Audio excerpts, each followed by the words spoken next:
Hello प्रिय अध्यापक एवं अध्यापिकाओं। तो मैंने कल आपको बताए थे कुछ नकारात्मक पॉइंट।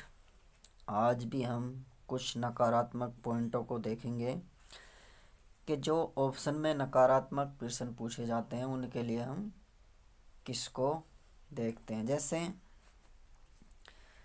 मैंने कल बताया था दंड देना, भेदभाव, शब्दावली, कठोर अनुशासन, एकमात्र बल, रटनांक, व्याकरण आदि। तो आगे के हम कुछ नकारात्मक पॉइंट देखते हैं। जैसे इसमें देखते हैं कंठस्थ करना। कंठस्थ करना कंठस्थ करना कंठस्थ करने को रटना भी कहते हैं। तो इसे बदलते हैं। कभी कभी इसमें ही उलझन हो जाती है कि कंठस्थ क्या होते हैं। कंठस्थ का मतलब होता है याद करना या रटना। तो चीज जो भी पाठ्य सामग्री है प्राथमिक स्तर में, वो किसी भी प्रकार से कंठस्थ करने पर जो बल देते हैं वो हमेशा नकारात्मक पॉइंट होते हैं। तो कभी भी यदि आपको किसी ऑप्शन में कंठस्थ करना दिखाई दे तो वो वहाँ पर नकारात्मक पॉइंट होता है। ठीक है। इसके बाद देखेंगे कुछ तत्व ऐसे होते हैं कि मात्र एक, नंबर एक, नंबर दो, मात्र एक, एक ही, या बस एक, या केवल एक, इस तरीके के वर्ड होते हैं कि जिस तरीके से बच्चे अगर गलती करते हैं कि मात्र उसे एक दंड ही एक सहारा है, या मात्र ये ही एक विचार है कि उसके घर शिकायत की जाए। तो किसी भी समस्या का हल मात्र एक ही नहीं हो सकता है। तो जिस पॉइंट पर आपको मात्र एक ही दिखाई दे वहाँ उसे हमेशा नकारात्मक पॉइंट हमें समझना चाहिए। इसके बाद में देखते हैं हम, जैसे अनिवार्य, नंबर तीन, अनिवार्य। छात्र के लिए कुछ भी कार्य उससे ये उम्मीद ना करें कि वो अनिवार्य रूप से करके ले आएगा। होमवर्क भी वो करके ला सकता, नहीं भी ला सकता। क्लास में शोर कर भी सकता है, नहीं भी कर सकता। ऐसे नहीं है कि बच्चा क्लास में बैठा कि उसके लिए ये अनिवार्य है कि वो किसी प्रकार का शोर ना करे। हो सकता है, लेकिन बच्चा करे या ना करे ये कोई ज़रूरी नहीं है कि बच्चा अनिवार्य रूप से शांत ही बैठा रहे। तो अनिवार्य भी बच्चों पर नहीं लाद सकते कि अनिवार्य रूप से वो होमवर्क करेगा या अनुशासन करेगा या किसी भी कार्य को अनिवार्य रूप से करेगा ही। आगे देखते हैं नंबर चार, उच्च शिक्षा। उच्च शिक्षा यानी किसी भी प्रकार से हमें उस बच्चे को उच्च शिक्षा की तैयारी के लिए नहीं करना है। यानी बच्चे को अगर प्रश्न इस प्रकार से पूछे जाते हैं कि बच्चे को किस प्रकार से, यानी बच्चे को ऐसा पढ़ाएं जिससे कि वो उच्च शिक्षा के लिए तैयार हो जाएं, तो ये हमेशा नकारात्मक पॉइंट रहेगा। तो किसी भी प्रकार से उच्च शिक्षा का कोई भी लेना देना नहीं है। प्राथमिक शिक्षा में उसे उसे उच्च शिक्षा के लिए कोई भी जानकारी नहीं देना है। यदि उच्च शिक्षा किसी भी पॉइंट में आता है तो हमेशा नकारात्मक पॉइंट के लिए आप उसमें जाएंगे। नंबर पाँच आता है रोजगार परक। रोजगार रोजगार परक शिक्षा यानी आजकल की जो पाठ्य सामग्री है वो रोजगार परक है। इस प्रकार से यदि पॉइंट आता है तो हमेशा नकारात्मक ही होगा, क्योंकि प्राथमिक स्तर पर किसी भी प्रकार के रोजगार के लिए नहीं पढ़ाया जाता है। तो रोजगार किसी भी प्रकार से इसमें सकारात्मक नहीं हो सकता, क्योंकि प्राथमिक स्तर पर रोजगार के लिए बच्चों को तैयार नहीं किया जाता है। और बहुत सारे कौशल होते हैं, जैसे मैंने पिछली बार भी आपको बताया कि अत्यधिक अभ्यास भी कह सकते हैं आप। नंबर छः, यानी अधिक अभ्यास अधिक अभ्यास या किसी भी अधिक से अधिक जहाँ भी लिखा हुआ हो वो जो है हमेशा नकारात्मक होगा। अधिक अभ्यास यानी अत्यधिक, अत्यधिक अभ्यास, अधिक अभ्यास या अत्यधिक अभ्यास, इसमें जो होता है वो किसी प्रकार से हमेशा नकारात्मक पॉइंट में आएगा। क्योंकि बच्चे को हम उसकी इच्छा के अनुसार या जब उसका मन हो उसके विपरीत हम उसे नहीं पढ़ा सकते हैं।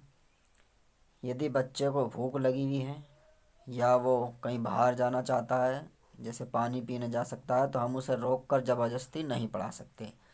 यानी दबाव की अवस्था जिसे कहा जाता है। नंबर 7 यानी दबाव,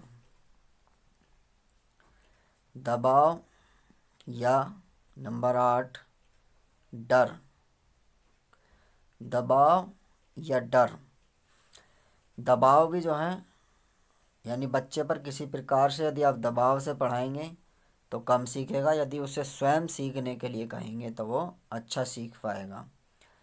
जैसे यदि हम उससे 10 में से यदि 5 घटाने के लिए कहते हैं, यदि वो नहीं सीख पाता है तो उससे प्रयोग यानी उसका प्रैक्टिकल करें। कोई वस्तुएं रखें उसके सामने 10 और उसमें से 5 उठाएं, अब उससे पूछेंगे कितना हो गया, तो वो आसानी से उसे सीख सकता है। डर से नंबर 8 यानी डर, यानी व्यक्ति यानी जो बच्चा होता है यदि हम उसे डर से पढ़ाएंगे तो वो केवल उसी को रटेगा जो उसे किताब में दिया गया है। जबकि जो ज्ञान होना चाहिए वो ऐसा होना चाहिए जो अपने आप सीखेगा वो स्थायी होगा, यानी वो उसे नहीं भूलेगा। आगे देखते हैं। नंबर 9 भाषा, यानी जो हमारी भाषा होती है वो उसे बिल्कुल आसान शब्दों में हो।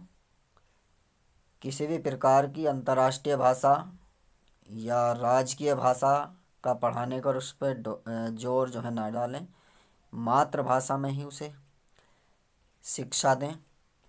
नंबर 10 मातृभाषा, मातृभाषा, मातृभाषा का मतलब है माता की भाषा, यानी जो भाषा हमारे परिवार में बोली जाती है उसे ही मातृभाषा कहते हैं। तो मातृभाषा को वो भली प्रकार से उसी में ही सब कुछ सीख सकता है यदि हम सिखाने का प्रयास करेंगे। ठीक है। उसके बाद में कुछ पॉइंट आते हैं जैसे मूर्त और अमूर्त, तो हम इनको जानेंगे। इन शब्दों का मतलब क्या है, इससे बहुत सारे सवाल बनते हैं। तो एक बार देख लेते हैं हम। कंठस्थ करना, याद करना, मात्र एक ही किसी समस्या का हल नहीं होता, अनिवार्य नहीं होता, उच्च शिक्षा के लिए तैयार नहीं करना है, रोजगार परक नहीं बनाना, अत्यधिक या अधिक अभ्यास नहीं कराना है, दबाव में या डर में भाषा, विदेशी भाषा, अंतर्राष्ट्रीय भाषा का प्रयोग नहीं करना है, उसकी मातृभाषा का उसमें प्रयोग करना है, मातृभाषा में उसे पढ़ाना है। यदि मातृभाषा से अलग भाषा होती है तो वो नकारात्मक होगा। ठीक है। तो अब देखते हैं आगे। मातृभाषा को छोड़कर दूसरी जो भाषाएं होंगी वो सभी नकारात्मक होंगी। अब एक शब्द आता है जिसे बोलते हैं अमूर्त और मूर्त।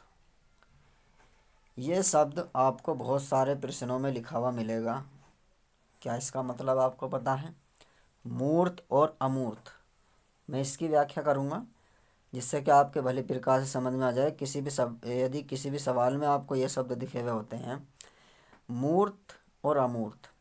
मूर्त का मतलब होता है सीधा सीधा मूर्त या फोटो, जिसे कह सकते हैं आप, फोटो या तस्वीर, जो भी आप कहें उसमें, फोटो या तस्वीर, यानी कि वो आपके सामने होता है। क्या होता है? आपके सामने होता है। जैसे कुत्ता, बिल्ली आदि, यानी वो ठीक यदि आपके सामने हैं तो उसे मूर्त कहेंगे। ठीक है। तो जो बच्चा प्राइमरी में होता है वो बच्चा मूर्त देखकर ही सीखता है। यानी ये समझिए कि मूर्त चिंतन करता है मूर्त को देखकर। बिल्ली को देखकर वह बिल्ली के बारे में सोचेगा, कुत्ते को देखकर कुत्ते के बारे में सोचेगा। यानी वो अमूर्त चिंतन नहीं करता है, केवल मूर्त चिंतन करता है। मूर्त को यानी मूर्त को देखकर, तस्वीर को देखकर, फोटो के सामने आदि आदि चीज़ों को देखकर उनके बारे में सोचता रहता है। अमूर्त का मतलब होता है जैसे तालाब को देखकर समुद्र के बारे में सोचना कि समुद्र कितना बड़ा होगा। तो ये जो कंडीशन होती है प्राथमिक स्तर पे होती है। और जो अमूर्त होता है यानी ये मानिए कि किशोर अवस्था से स्टार्ट होता है। यानी ये उच्च प्राथमिक स्तर से आप इसे मान सकते हैं कि उच्च प्राथमिक स्तर से अमूर्त चिंतन यानी जो बच्चा होता है वो करने लगता है। तो मूर्त और अमूर्त इन शब्दों का अंतर आपके समझ में आ गया होगा। ठीक है, मूर्त और अमूर्त। और बहुत से शब्द होते हैं जैसे